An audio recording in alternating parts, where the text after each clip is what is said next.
Nah, kita ini anugerah Allah itu ada. Cuma kadang-kadang kita ingin begini, ada orang ingin mobil mewah. Ya Allah, ingin punya mobil mewah biar enak ke masjid. Ternyata kemudian dia dapat mobil mewah itu setelah gak kuat naik mobil. Anaknya oleh Allah mampu beli mobil mewah. Baru ingat, dulu saya berdoa memang dapat ini. Gak taunya anak saya. Kadang-kadang doa orang mukmin itu dikasih oleh Allah setelah dia meninggal.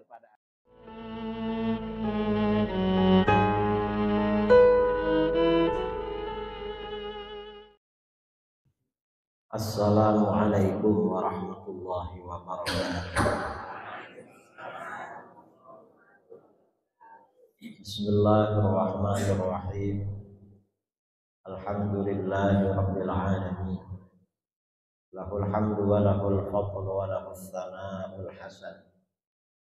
Asyhadu an la ilaha illallah wahdahu la syarika lah.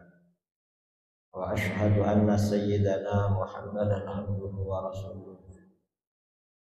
Allahumma shalli ala sayyidina Muhammadin al-fatih lima ughliq wal khatim lima sabaqa nasiril haqqi bil haqq wal hadi ila shiratikal mustaqim wa ala alihi wa sahbihi haqqa qadrihi wa qadarihi al-azim. Amma ba'du.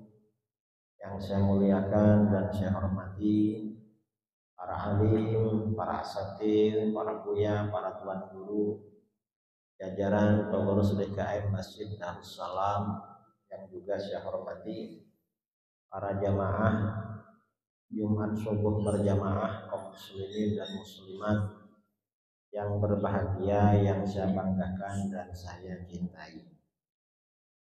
Tema pembicaraan pagi kali ini menguatkan akidah Ahlus Sunnah wal Jamaah. Kita ini Ahlus Sunnah wal Jamaah. Dan Islam sejak pertama kali disebarkan kepada bangsa Indonesia, memang Islamnya Ahlus Sunnah wal Jamaah. Di dalam fikih mengikuti mazhab Imam Syafi'i, di dalam akidah mengikuti mazhab Imam Asy'ari, dalam tasawuf mengikuti Imam Junaid al-Baghdadi. Ini Islam Ahlus Sunnah wal Jamaah di Indonesia. Sekarang ini mengapa akidah perlu dikuatkan? Kalau perlu dikuatkan, ibaratnya sama dengan rumah. Rumah ini kalau perlu dikuatkan, berarti akan ada badai, ada angin yang akan menggoyang-goyang, takut roboh. Dan akidah begitu juga. Dulu dari awal Islam di Indonesia ini Ahlus Sunnah wal Jamaah. Ciri-cirinya apa? Kalau subuh baca qunut, sebelum sholat baca musolli, mau takbir, habis sholat zikir berjamaah, habis itu bersalam-salaman. Itu ibadahnya ya, ibadah 5 waktu. Kemudian kalau sholat Jumat azannya 2 kali, lalu khotibnya pakai tongkat, dan ada sholat qobliyahnya. Ini sholat Jumat. Kemudian kalau puasanya di bulan Ramadan, gimana? Di bulan Sya'ban, 15 Sya'ban nanti ada acara biasanya di masjid-masjid. Lalu bulan Ramadan nanti tiap malam tarawihnya 23. Setelah sholat tarawih biasanya baca nawaitu shoma qadir. Ini tarawih. Kemudian hari raya nanti anjang sana bersalam-salaman dan ada ziarah kubur. Lalu kalau ada orang meninggal, orang-orang ini pergi bersama-sama, tetangga-tetangga, masyarakat sekitar memberikan santunan berupa beras, berupa sayur, lauk pauk atau uang pada keluarga duka cita. Lalu pada prosesi pemakaman dibacakan talqin, setelah itu malamnya baca tahlil. Lalu ada hidangan makanan selama 7 hari. Lalu hari ke-40 kemudian hari ke-100, hari ke-1000, lalu sebagian ada haul tiap tahun. Kemudian di masjid-masjid ada PHBI, Ahlus Sunnah wal Jamaah. Karena bulan Muharram merayakan tahun baru Islam. Bulan Rabiul Awal merayakan peringatan Maulid. Bulan Rajab peringatan Isra Mi'raj. Bulan Ramadan peringatan Nuzulul Quran. Ini ciri-ciri Islam Ahlus Sunnah wal Jamaah. Kalau kumpul-kumpul ingat sama orang meninggal, kirim Fatihah. Lalu baca tahlil atau apa. Nah, sekarang ini saudara, di Indonesia Islam itu tidak hanya satu model. Sudah banyak model di negeri kita ini. Ini yang disebut dengan aliran-aliran sesat. Dan umat Islam, masyarakat itu perlu dikuatkan. Mengapa perlu dikuatkan? Masyarakat kita ini mudah hanyut, mudah ikut pada aliran-aliran sesat. Mengapa mudah ikut? Karena tingkat keawaman masyarakat kita ini tinggi. Tingkat awam ya, tingkat keawaman ini tinggi. Buktinya apa? Hasil survei Institut Ilmu Al-Quran Jakarta 2024. Umat Islam Indonesia yang masih buta aksara Al-Quran, nggak bisa baca Quran sekitar 72%. Kalau Quran aja nggak bisa baca, gimana ilmu agama? Yang gini-gini ini kan gampang hanya. Kemudian yang ke masjid, yang sholat berapa persen? Hasil survei pemerintah, umat Islam yang sholat sekitar 38% lebih. Yang 61% lebih tidak sholat. 90% setahun sholat hanya 2 kali. Ini umat Islam Indonesia. Jadi mudah masuk. Karenanya kondisi masyarakat seperti ini perlu dikuatkan akidahnya.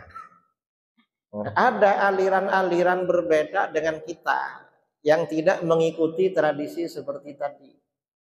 Siapa? Terutama yang sekarang ini merebak di Jambi, merebak juga di Sumatera Barat dan di Riau, itu ajaran Salafi atau Wahabi. Salafi Wahabi atau Wahabi ini berbeda dengan kita. Mengapa berbeda? Karena Wahabi ini memang didirikan oleh politik. Politik mana? Politik Barat. Wahabi ini dulu ya, yang mendirikan itu orientalis dari Inggris, namanya Mr. Hemper. Dikirim ke Saudi Arabia pada masa Khilafah Utsmaniyah abad ke-12. Lalu berhasil mengkader pendiri Wahabi. Menjadi orang punya pendapat aneh-aneh. Akhirnya berdirilah aliran Wahabi. Mengapa berdiri Wahabi? Ada hubungannya dengan Saudi Arabia. Ada gubernur dulu di daerah Najd ingin meluaskan kekuasaannya di Arab Saudi. Ketika tentaranya diajak perang nggak mau. Loh, kok memerangi orang Islam? Kan membunuh orang dosa besar. Lalu pendiri Wahabi ini berfatwa, mereka ini kafir karena mereka suka ke kuburan. Dan kalau ke kuburan itu berarti menyembah kuburan. Kalian harus memerangi mereka karena memerangi orang kafir ini wajib. Makanya berdirinya Wahabi ini, Muhammad bin Saud berkoalisi dengan Muhammad bin Abdul Wahab, ini membantai umat Islam di Jazirah Arab dengan alasan sudah musyrik, sudah kafir. Mengapa? Ya karena ziarah kubur, karena bertawassul, bertabarruk, istighatsah dan lain sebagainya. Lalu ini ajaran-ajaran yang mereka kafirkan ini, mereka buat konsep yang namanya tauhid rububiyah, tauhid uluhiyah, tauhid asma wa sifat. Wahabi ini punya 3 konsep tauhid: rububiyah, uluhiyah, asma wa sifat. Rububiyah uluhiyah ini tujuannya mengkafirkan orang yang bertawassul, beristighatsah, bertabarruk. Tauhid asma wa sifat tujuannya melawan akidah kita tentang ketuhanan, sifat wajib 20 bagi Allah. wujud, qidam, baqa. Ini lawannya tauhid asma wa sifat. Nah, kita melawan tauhid rububiyah uluhiyah. Kita ini biasa ziarah kubur. Dan kita kalau ziarah kubur kadang-kadang karena makam orang tua kita ini bukan orang wali, bukan ulama, kita ziarah hanya baca Fatihah, baca tahlil, baca surat Yasin, mendoakan. Dan itu sudah betul. Mengapa kita ini ada ziarah kubur? Orang mati itu sebenarnya masih hidup, yang disebut dengan hidup di alam barzah. Jadi orang mati hidup, cuma hidupnya di alam barzah, yang hidup arwahnya, dan tahu kalau kita berkunjung. Di dalam hadis Rasulullah SAW bersabda, la yamurru ahadukum ala qabri akhihil mu'min kana ya'rifuhu fid dunya wa yusallimu alaihi illa arafahu wa radda alaihi salam. Tidaklah salah seorang kamu melewati kuburan saudaramu yang muslim, yang mukmin, yang kenal ketika di dunia, lalu mengucapkan salam kepadanya, kecuali dia mengenal kamu dan membalas salam kamu. Kalau kita ziarah ke kuburan orang tua, tetangga, saudara yang memang kenal, kita ucapkan salam, mereka menjawab dan mereka kenal.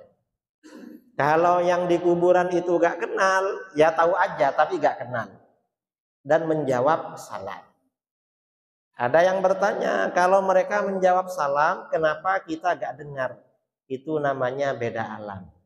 Kita ini di alam dunia, mereka di alam barzah.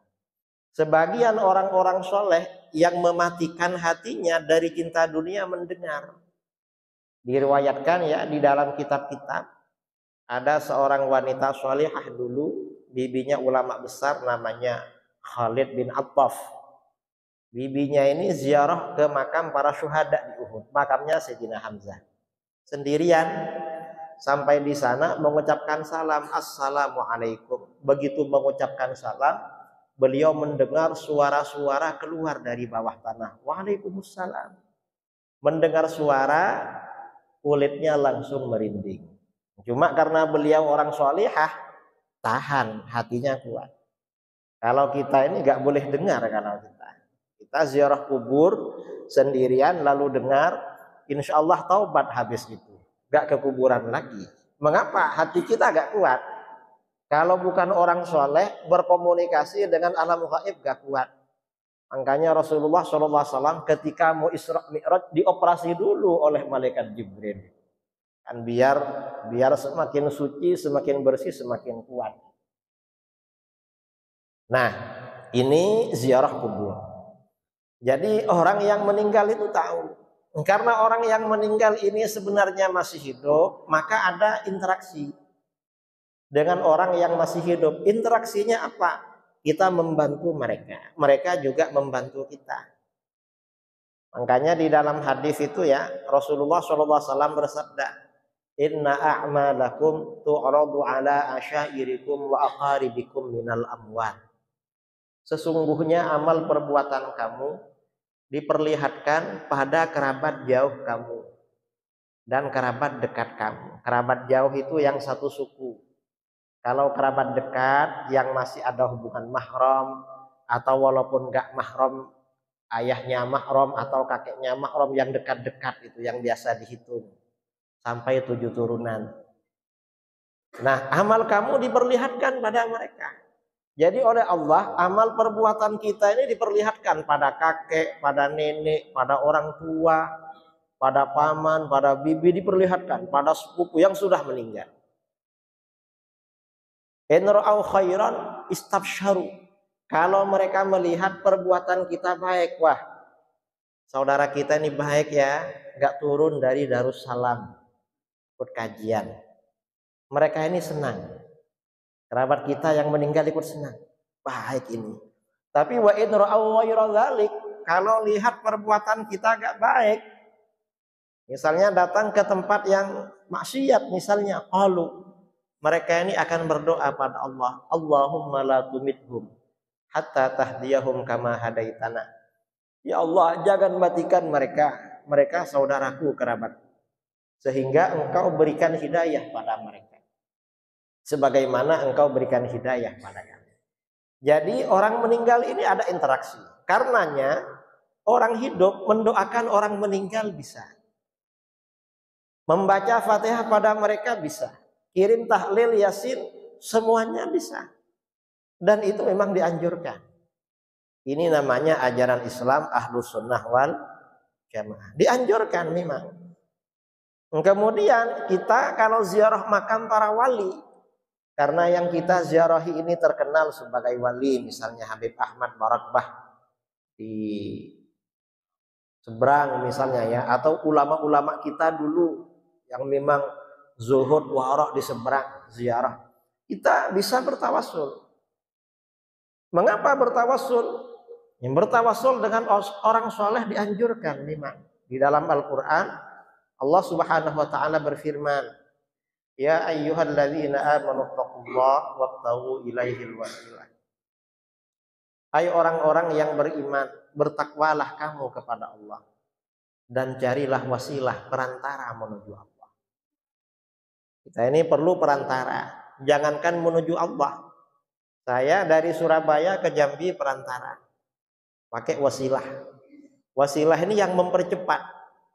Ya, kemarin subuh masih di Surabaya. Jam 11.40 mendarat di Jambi. Kira-kira kalau jalan kaki dari Surabaya ke Jambi sudah nyampe apa belum? Belum. Mungkin sebulan setengah lagi mau nyampe. Ya gak tahu ya berapa lama kalau dari Surabaya ke Jambi. Karena ingin cepat, oleh teman-teman di Jambi dibelikan tiket pesawat. Dari Surabaya ke Jakarta 1 jam 10 menit, dari Jakarta ke sini 1 jam. Ini namanya wasilah. Nah, kita ini berdoa kepada Allah. Allah berjanji, ya, ujibu da'watad da'i idza da'ani. Aku akan mengabulkan doanya orang yang berdoa apabila dia berdoa kepada. Loh, katanya doaku dikabulkan oleh Allah. Aku minta ini gak dikasih-kasih dari dulu. Mana ini? Ya sebenarnya dikabulkan oleh Allah. Cuma anugerah Allah yang mengabulkan kita ini datangnya ada yang cepat, ada yang lambat. Mengapa? Ya tergantung kedekatan kita dengan Allah. Kita ini kalau dimintai hutang, teman dekat kan cepat. Oh ya, kadang-kadang lihat teman dekat ini ada masalah, kita nawari, ya apa? Butuh bantuan. Tapi kalau yang minta hutang ini memang kayak jauh dengan kita, ya nanti dijanji-janjikan, kadang lama-lama gak dikasih. Mengapa? Karena jauh. Nah, kita ini anugerah Allah itu ada. Cuma kadang-kadang kita ingin begini, ada orang ingin mobil mewah. Ya Allah, ingin punya mobil mewah biar enak ke masjid. Ternyata kemudian dia dapat mobil mewah itu setelah gak kuat naik mobil. Anaknya oleh Allah mampu beli mobil mewah. Baru ingat, dulu saya berdoa memang dapat ini. Gak taunya anak saya. Kadang-kadang doa orang mukmin itu dikasih oleh Allah setelah dia meninggal pada anaknya. Kadang-kadang dikasihkan ketika di akhirat doanya. Kita ini ingin sesuatu langsung dikasih. Maka gimana? Pakai wasilah, pakai tawassul. Tawassul itu apa? Ya macam-macam. Tawassul itu asmaul husna, tawassul, wasilah. Amal soleh, wasilah. Suka memberi makan, wasilah. Niatnya hajat biar terkabul. Kemudian puasa sunnah juga wasilah. Karena punya hajat, anaknya punya cita-cita, orang tuanya sering puasa. Baca Al-Quran malam-malam wasilah. Biar anaknya sukses. Orang tuanya rajin beribadah malam-malam. Wasilah juga. Ini wasilah. Bertawassul dengan orang soleh, wasilah juga. Mengapa bertawassul? Rasulullah yang mengajarkan. Tawassul ini Rasulullah mengajarkan. Suatu ketika Rasulullah SAW mengajar di rumah salah seorang sahabat. Tiba-tiba ada orang tunanetra datang. Ya Rasulullah, ud'ullaha ayyakshifa basari. Hai Rasulullah, doakan pada Allah agar pandanganku sembuh, agar aku bisa melihat. Lalu oleh Rasulullah SAW diberikan opsi pilihan, in syi'ta sabarta wa huwa khairun lak. Kalau kamu mau, kamu yang sabar aja tetap buta, itu lebih baik, kamu dapat pahala. Tapi wa in syi'ta da'autu, tapi kalau kamu mau ya tak doakan. Ternyata kata laki-laki itu, fada'uhu ya Rasulullah, doakan aja Rasulullah. Saya biar ke masjid, kalau mau berjamaah biar gak nunggu-nunggu yang menuntun. Ini inginnya kalau ke masjid enak. Ternyata apa? Ternyata oleh Rasulullah dia disuruh doa sendiri. Itil midha'ah, kamu datang ke tempat wudu. Datang ke tempat wudu. Fa ahsinil wudu, lalu kerjakan wudu dengan baik, dengan sempurna. Tsummatil masjid, lalu kamu ke masjid. Fasholli raka'atain, lalu kerjakan sholat 2 rakaat. Tsumma qul, setelah sholat baca doa ini. Allahumma inni as'aluka. Ya Allah, sesungguhnya aku mohon kepadamu. Wa atawajjahu ilaika, dan aku bertawassul kepadamu. Binabiyyika Muhammadin, dengan nabimu Nabi Muhammad sallallahu alaihi wasallam. Nabiyyur rahmah, nabi pembawa rahmat. Ini namanya tawassul. Lalu beristighatsah, menyeru Rasulullah. Padahal dia di masjid, Rasulullah mengajar di rumah salah seorang sahabat. Ya Muhammad, ya Nabiyyur rahmah. Itu ajaran dari Rasulullah, wahai Muhammad, wahai nabi pembawa rahmat. Inni tawajjahtu bika ila rabbi. Sesungguhnya aku bertawassul denganmu kepada Tuhan. Fi hajati hadhihi, mengenai hajatku ini, dituqbali, agar dikabulkan oleh Allah, yaitu sembuh dari tunanetra. Allahumma fasyaffi'hu fiyya wa syaffi'ni fi nafsi. Ya Allah, terimalah pertolongan Nabi untuk diriku, dan terimalah pertolonganku untuk diriku sendiri. Laki-laki ini berangkat, lalu berwudu dengan baik, dengan sempurna, lalu ke masjid, lalu sholat hajat. Selesai sholat hajat baca doa. Habis itu dia datang ke tempat Rasulullah SAW mengajar, wa qad absar, dan benar-benar sudah bisa melihat, sembuh dari buta. Ini namanya tawassul. Artinya tawassul istighatsah itu ada. Rasulullah yang mengajarkan, dan itu aplikasi dari Al-Quran tentang ayat wasilah. Begitu dalil ini disampaikan kepada Wahabi, apa kata Wahabi? Loh, doa ini boleh dibaca ketika Nabi masih hidup. Terus, kalau Nabi sudah wafat gak boleh dibaca. Kita tanya sama mereka, yang bilang begitu siapa? Doa ini boleh dibaca ketika Nabi masih hidup. Kalau sudah meninggal gak boleh siapa? Apa Nabi yang bilang, apa kamu? Ya saya, katanya. Loh, memangnya apa urusan kamu bilang begitu? Artinya apa? Doa ini tetap dibaca walaupun Nabi sudah wafat. Karenanya setelah Rasulullah wafat, doa ini diajarkan oleh para sahabat kepada muridnya. Para sahabat wafat, doa ini diajarkan pada muridnya. Sampai doa ini dicatat di dalam kitab-kitab hadis. Dan oleh para ulama dikutip di dalam kitab-kitab Al-Qur'an. Dan ini, doa ini dibaca untuk orang sakit ya, yang nggak bisa sembuh. Kemudian juga untuk orang yang susah melahirkan, biar cepat melahirkan, baca doa ini. Kemudian biasanya juga untuk orang cari kerja, mengajukan proposal pada atasan pemerintah atau pada perusahaan, proposal kerja, baca doa ini. Doa macam-macam. Tahun 2014 saya mengisi kursus 50 ulama di Johor, Malaysia, selama 3 hari. Acaranya di pulau-pulau kecil, di Pulau Sibu. Memang kewajiban dari Datuk Mufti, ulama-ulama di Johor, kursus Ahlus Sunnah 3 hari kepada saya. Pulaunya pulau kecil, begitu diantarkan kapalnya pulang, biar orang-orang gak ada yang pulang. Saya terangkan dalil istighatsah ini. Saya bilang, ini untuk hajat apa saja. Kata mereka, apa saja Kiai? Iya. Apaan yang boleh? Ya apa saja.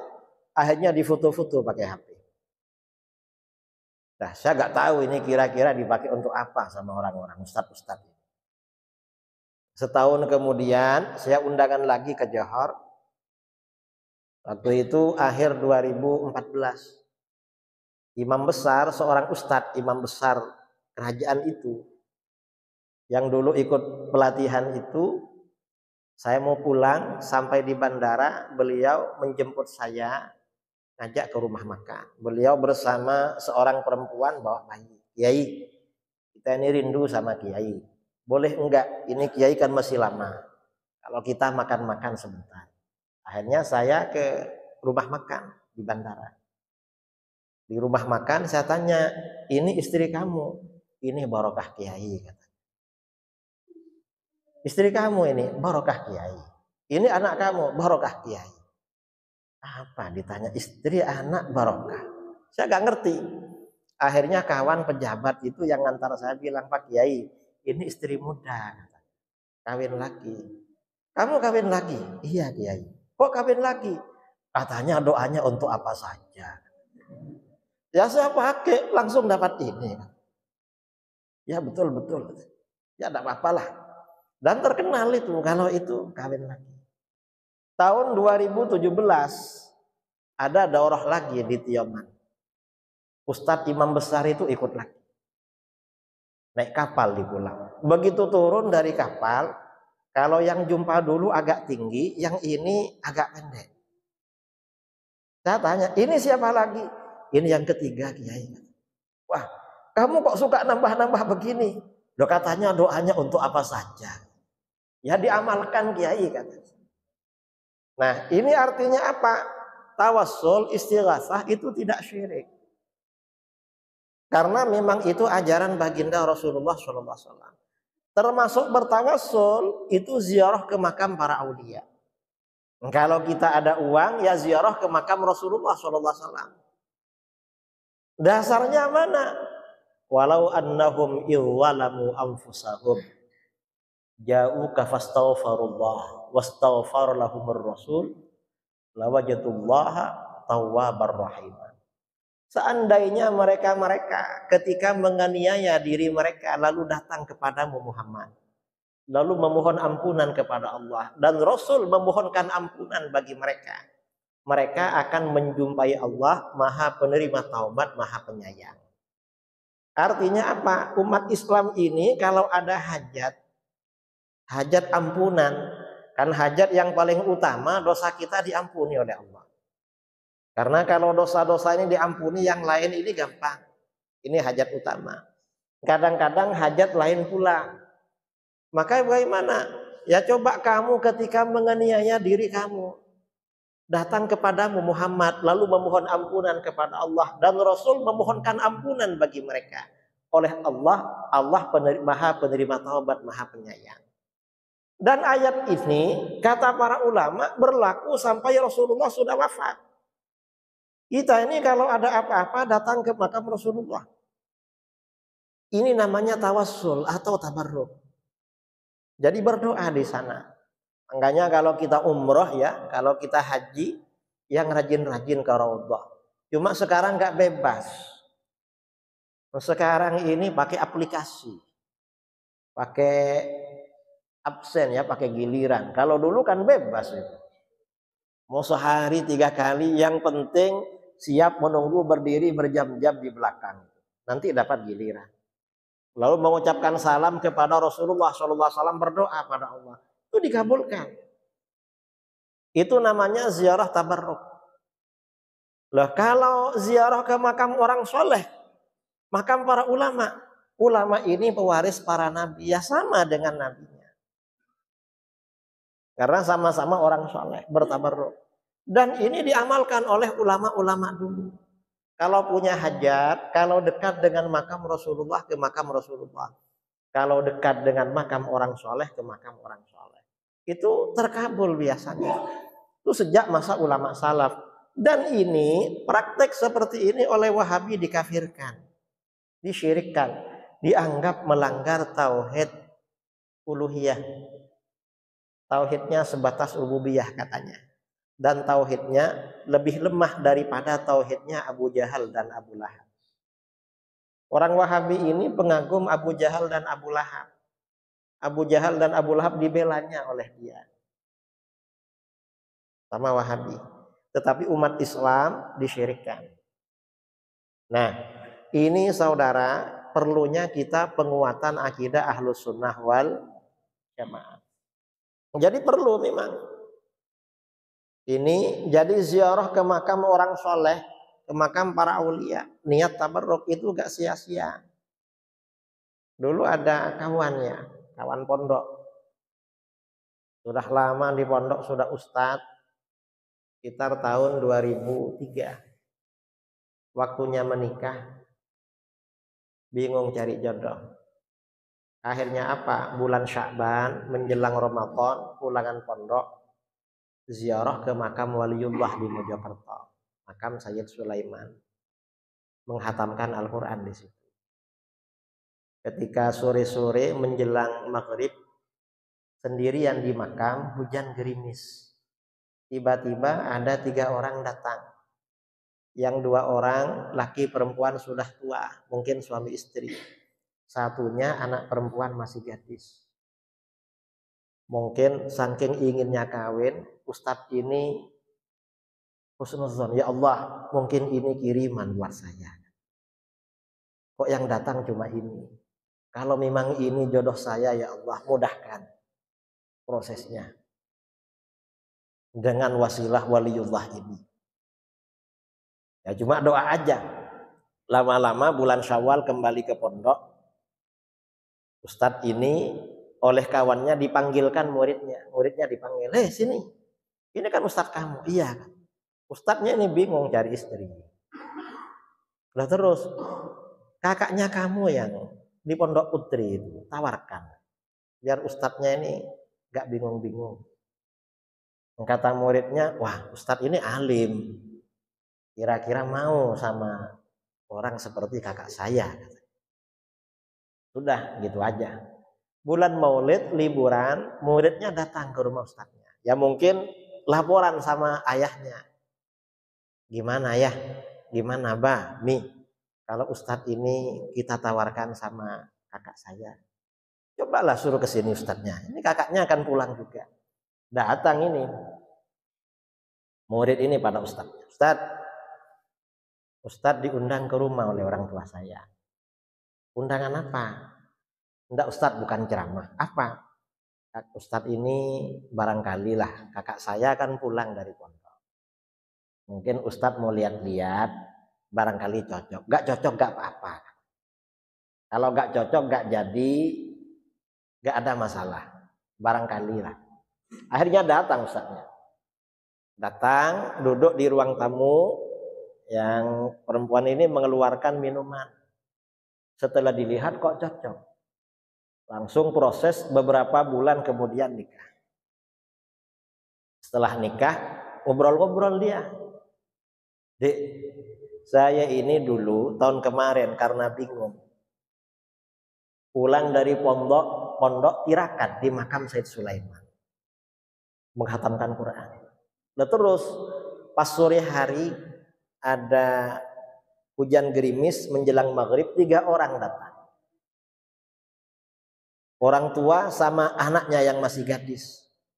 Saya berdoa pada Allah, ya Allah, mungkin ini kiriman buat saya. Mudahkan kalau memang jodoh saya. Saya gak tahu siapa ini. Lalu istrinya tanya, kapan itu mas? Liburan kemarin, bulan Sya'ban. Itu tanggal berapa? Diingat sama dia. Ustadznya cerdas, ingatannya kuat. Tanggal ini. Kata istrinya, kalau tanggal itu saya katanya. Sama abah dan umi. Memang di situ gak ada orang, cuma ada 1 orang. Loh ngapain ke situ? Ya ziarah tabarruk. Berdoa pada Allah, siapa tahu cepat ketemu jodoh. Akhirnya tahun 2009 saya jadi dosen di UIN. Kebetulan 2 kelas muridnya mahasiswi semua. Ada 100 atau berapa, cewek semua. Saya ceritakan ini. Begitu diceritakan, menjelang hari libur, ketua kelasnya ke rumah. Pak Ustadz, ini liburan, teman-teman ingin tetap ngaji. Cuma ngajinya gak di kampus. Di mana? Kita ini sewa bus 2. Teman-teman sepakat sewa bus 2, ngajak Pak Ustadz untuk ziarah Wali Songo.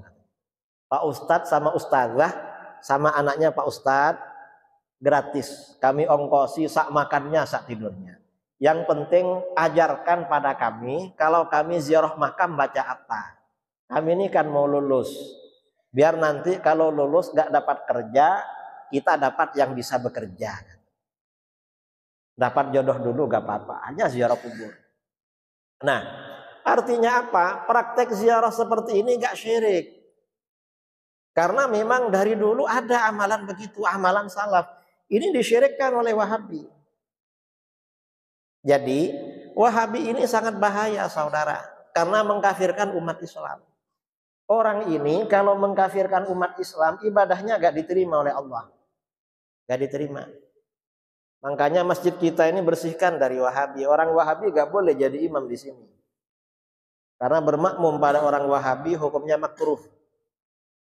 Sebagian ulama kalau bisa lebih baik sholat sendirian daripada imamnya Wahabi.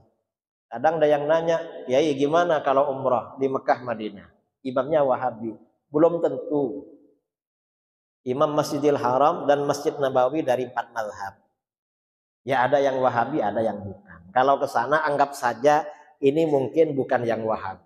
Wong gak ada yang kenal. Kan gak ada yang kenal kan? Anggap saja ini bukan Wahabi mungkin. Ya kalau memang kebetulan Wahabi, ya mohon ampunlah kepada Allah. Mudah-mudahan sholat kita diterima. Amin Allahumma. Nah ini saudara-saudara, kajian subuh pagi kali ini pentingnya menguatkan akidah Ahlus Sunnah wal Jamaah. Sebelum kita tutup dengan doa, mungkin ada yang mau ditanyakan. Ya. Assalamualaikum warahmatullahi wabarakatuh. Salam. Bagaimana Ustaz cara orang tua mentawasuli anak supaya anak sukses, supaya anak itu dapat pekerjaan, pokoknya pendidikan yang bagus. Terima kasih Ustaz. Assalamualaikum warahmatullahi wabarakatuh. Bagaimana cara mentawasuli anak? Kalau orang itu ingin anaknya jadi orang sukses, orang tuanya istiqomah sholat berjamaah. Yang rajin sholat sunnah, sholat witir, sholat qobliyah, ba'diyah, sholat witir, dan sholat malam. Biar anaknya sukses. Kemudian kalau ada waktu bacakan Fatihah untuk anaknya. Berapa kali? 21 kali.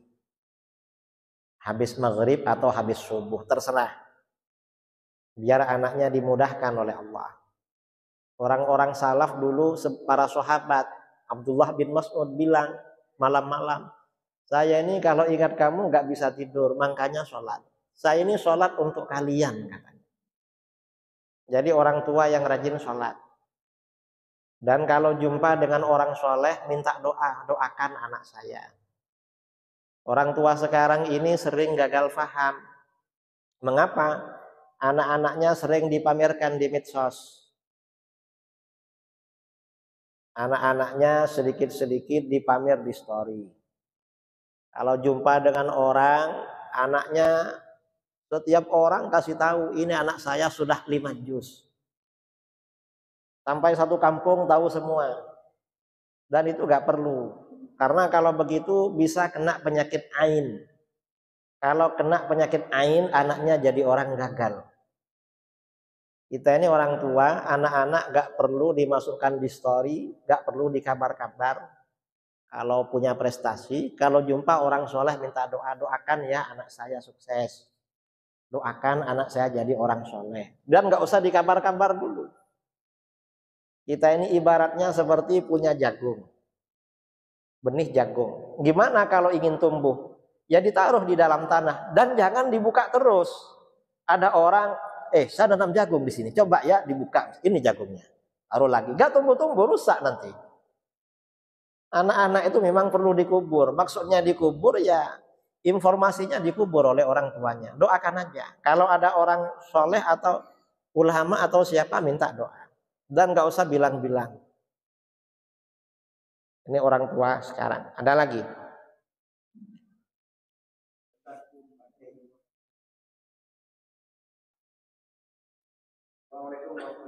Tar dulu ini yang di depan ini. Ya, yang di depan duluan.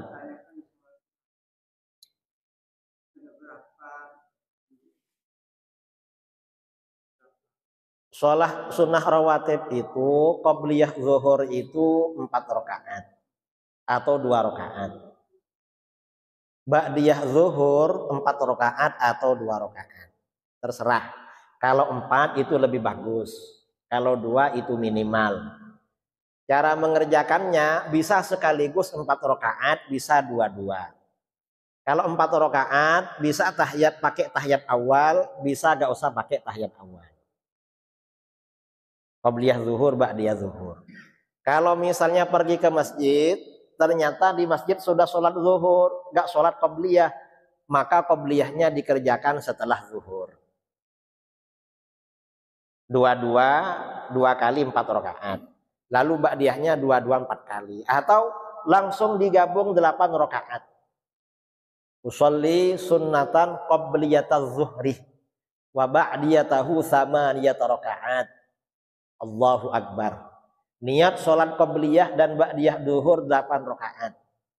Allahu Akbar. Orang-orang bingung, sholat apa ini kok 8? Mengapa? Karena dia gak ikut ngaji di Darussalam. Gak tahu. Oh ini kakek ini lupa ini berapa rakaat. Kok dari 7? Kemudian tahiyatnya berapa? Boleh tahiyat akhir aja. Boleh pakai tahiyat awal di rakaat ke-7. Rakaat ke-7 tahiyat awal, tahiyat akhir. Saya juga begitu. Jadi sholat itu ada porsi semangat. Ya kalau porsi semangat 8 rakaat 2 tahiyat salam. Itu porsi semangat. Kemudian porsi kurang semangat 4 tahiyatnya 2. Porsi kurang semangat lagi 4 tahiyatnya 1. Porsi kurang semangat lagi langsung 8. Kan tergantung kan, lagi mood, lagi kurang. Biasanya begitu. Qobliyah asar itu 4, 2 atau 4. Jadi kalau waktu cukup 4, kalau gak cukup 2 aja. Qobliyah asar. Caranya seperti tadi. Kalau 4 ya boleh langsung 4 rakaat 1 tahiyat atau 2 tahiyat di rakaat kedua itu. Qobliyah asar. Lalu ba'diyah maghrib 2 rakaat. Qobliyah maghrib ada biasanya qobliyah maghrib? Gak ada? Hah? Ada. Kadang-kadang karena qobliyah maghrib itu tidak muakkad, tapi tetap sunnah. Ya. Yang lebih sunnah itu yang ba'diyah. Qobliyah isya 2 rakaat. Ba'diyah isya 2 rakaat. Kalau 4 rakaat lebih bagus ba'diyah isya. Karena ada asar dari sahabat dan hadis ya. Ba'diyah isya kalau dikerjakan 4 rakaat maka pahalanya seperti 4 rakaat malam Lailatul Qadar. Lalu habis itu sholat witir 3 rakaat sebelum tidur. Mengapa sholat witir? Khawatir nanti gak bangun, gak sholat tahajud. Kecuali kalau orangnya memang pasti bangun, selalu bangun gak apa-apa. Sebelum tidur gak usah sholat witir. Baru nanti bangunnya tengah malam sholat tahajud. Jam 2 sholat tahajud. Setelah sholat tahajud ngantuk tidur lagi. Tapi jangan bangun jam 7. Bangunnya setengah 5 bangun. Atau menjelang jam 5 lalu subuh nanti sholat qobliyah subuh. Baru sholat subuh. Nah, antara subuh dan zuhur ini kan waktunya panjang. Diisi dengan apa? Ada isi apa? Namanya sholat duha. Berapa rakaat? Ya, 2 bisa 8, bisa 12. Biar antara zuhur dan subuh ini gak nganggur. Gak main HP aja. Kira itu ya. Ini sholat. Ini yang ya tanya apa? perbedaan Pak Kiai antara Wahabi.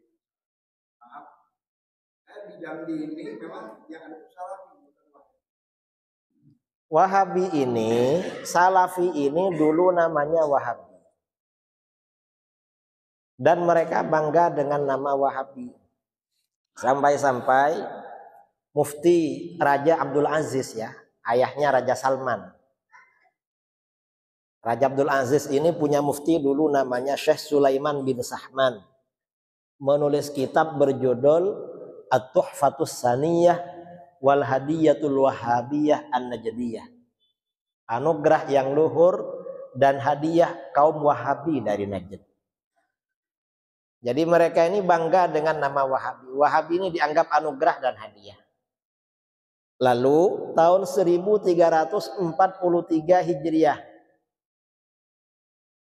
Wahabi ini pecah. Raja Abdul Aziz mengajak tentaranya memerangi Irak, mau disatukan dengan kerajaan Saudi. Ketika tentaranya sudah siap-siap perang, utusan Raja Inggris datang. Jangan diteruskan, biarkan Irak menentukan nasibnya sendiri. Karena khawatir kalau ini bersatu malah kuat. Jadi memang harus pecah. Akhirnya apa? Gak jadi. Karena gak jadi, separuh tentaranya membangkang. Ini gimana gak mau memerangi orang kafir? Berarti kalau gak mau memerangi orang kafir, berarti kafir. Lalu kata anak buahnya yang setia, ini pemberontak kepada imam, kepada khalifah. Pemberontak harus dibunuh. Akhirnya perang. Dengan bantuan Inggris, mantan anak buahnya ini habis. Akhirnya sejak itu, Wahabi ini namanya jatuh. Karena suka bunuh walaupun dengan kawannya sendiri. Mereka gak pede dengan nama Wahabi. Karena gak pede dengan nama Wahabi, ganti nama Salafi. Mereka sering nyebut manhaj salaf. Padahal gak salaf. Karena ajaran Wahabi bukan ajaran salaf. Ajaran Wahabi ini ajaran abad 12.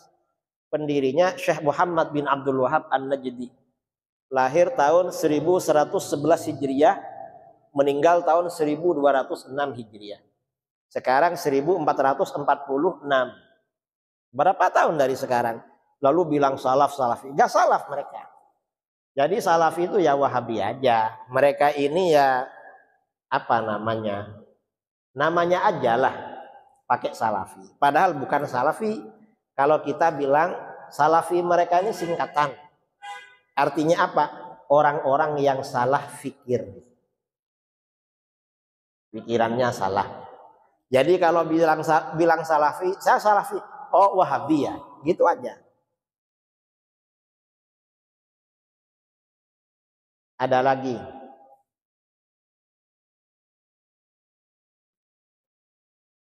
Ya.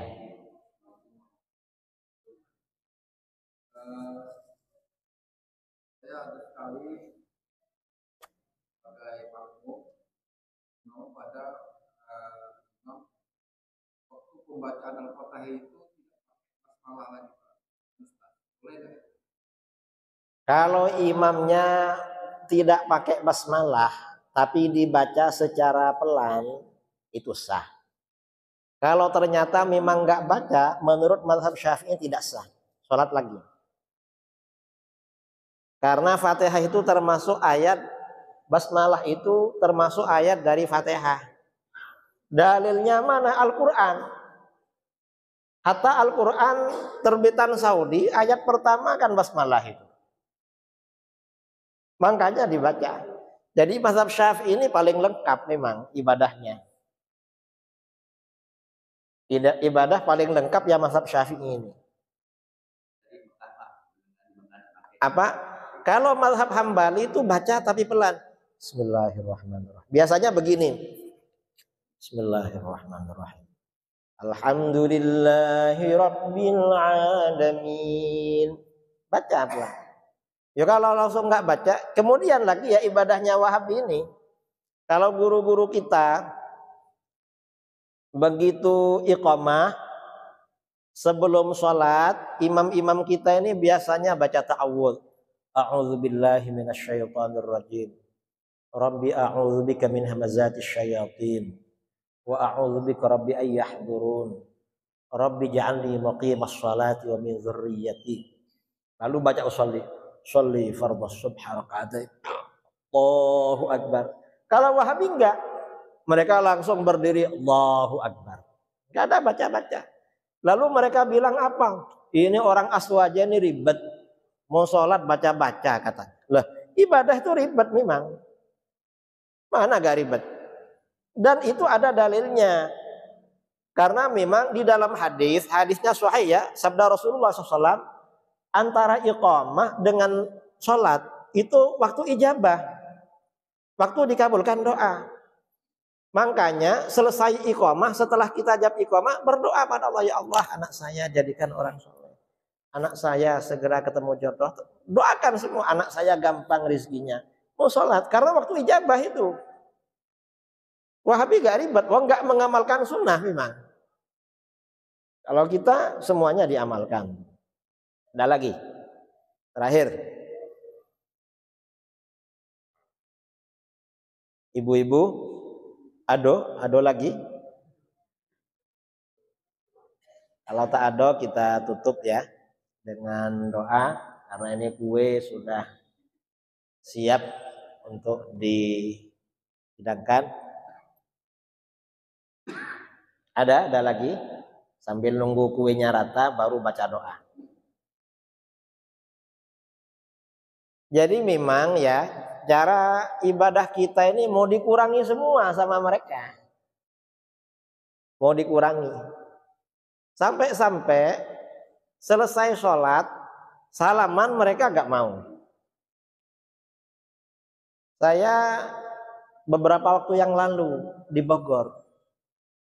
Orang bilang ke saya, ini kiai orang Wahabi habis sholat diajak salaman malah kita dipukul. Diajak salaman memukul. Loh, gak boleh begitu, menyakiti orang gak boleh. Dan salaman habis sholat tidak bid'ah. Mengapa? Para sahabat salaman dengan Rasulullah SAW. Hadisnya riwayat Imam Bukhari. Jadi selesai sholat, para sahabat fa'akhadhu ya'khudhuna yadayhi wa yuqabbilunaha. Para sahabat ini mengambil kedua tangan Rasulullah, mereka cium. Seandainya salaman habis sholat gak boleh, Rasulullah pasti marah. Cok salaman rek bid'ah iki. Wahabi ini sedikit-sedikit bid'ah. Bahaya Wahabi ini. Kemudian kita ini habis sholat sambil salaman baca sholawat. Kalau Wahabi, salaman baca sholawat bid'ah. Dekat bid'ah. Ada hadisnya, di kitab-kitab sholawat memang dianjurkan. Kita sambil bersalaman, Allahumma sholli ala Muhammad. Dosa kita diampuni oleh Allah. Kita ingin ampunan dari Allah. Wahabi gak tahu masalahnya. Jadi begitu. Mari kita doa ya, karena hidangan sudah siap. Bismillahirrahmanirrahim. Alhamdulillahirabbil alamin. Hamdan yuwafi ni'amahu wa mazidah. Allahumma shalli ala sayyidina Muhammadin salatan tunjina biha min jami'il ahwali wal afat. Wa taqdi lana biha jami'al hajat wa tutahhiruna biha min jami'is sayyi'at. Wa tarfa'na biha indaka 'alad darajat wa tuballighuna biha qasal ghayat min jami'il khairati fil hayati wa ba'dal mamat wa ala alihi wa sahbihi wa sallim. Allahumma atina fid dunya hasanatan wa fil akhirati hasanatan wa qina adzaban nar. Rabbana hab lana min azwajina wa dhurriyyatina qurrata a'yun waj'alna lil muttaqina imama. Allahumma inna nas'aluka al-huda wat tuqa wal 'afafa wal ghina. Allahumma ahsin 'aqibatana fil umuri kulliha wa ajirna min khizyid dunya wa 'adzabil akhirah. Allahumma qasim lana min khashyatika ma yahulu bainana wa baina ma'siyatik. ومن طاعتك ما تبلغنا به جنتك ومن اليقين ما تهون به علينا مصائب الدنيا. اللهم متعنا بأسماعنا وبصارنا وقوتنا ما أحييتنا واجعله الوارث منا واجعل ثأرنا على من ظلمنا وانصرنا على من عادانا ولا تجعل مصيبتنا في ديننا ولا تجعل الدنيا أكبر همنا ولا مبلغ علمنا ولا تسلط علينا من لا يرحمنا. اللهم اغفر لنا ذنوبنا ولوالدينا وارحمهم كما ربونا صغارا ولمشايخنا وأصحابنا وأحبابنا وذوي الحقوق علينا ولجميع المؤمنين والمؤمنات والمسلمين والمسلمات الأحياء منهم والأموات. وصلى الله على سيدنا محمد النبي الأمي وعلى آله وصحبه وبارك وسلم تسليما كثيرا. سبحان ربك رب العزة عما يصفون وسلام على المرسلين والحمد لله رب العالمين. بسر الفاتحة. أعوذ بالله من الشيطان الرجيم. بسم الله الرحمن الرحيم. الحمد لله رب العالمين الرحمن الرحيم مالك يوم الدين. إياك نعبد وإياك نستعين. اهدنا الصراط المستقيم صراط الذين أنعمت عليهم غير المغضوب عليهم ولا الضالين. آمين. وأخيرا السلام عليكم ورحمة الله وبركاته. يا رب لنا الخلق طهره فلا